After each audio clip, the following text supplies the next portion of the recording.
harom xarish bilan, kazinolar bilan, aroq do'konlari bilan bir odam, musulmon odam 800 million dollar pul to'pladi. Ana shu arab o'lkalarida. O'lim to'shagida yotibdi, ziyoratiga kelgan qora akadan so'rayapti, endi nima qilaman deyapti.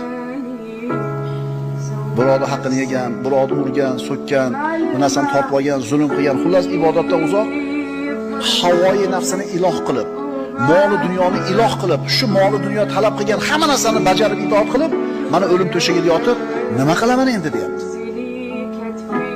Bu qora aka aytayaptiki, dunyodagi hamma boylikni sarf qilsang ham endi foydasi yo'q senga. Chunki o'layotgan paytda agar sadaqa qilib yorsa ham birodarlar, uni ajri sog' yurgan paytda qilgan sadaqasichalik bo'lmaydi.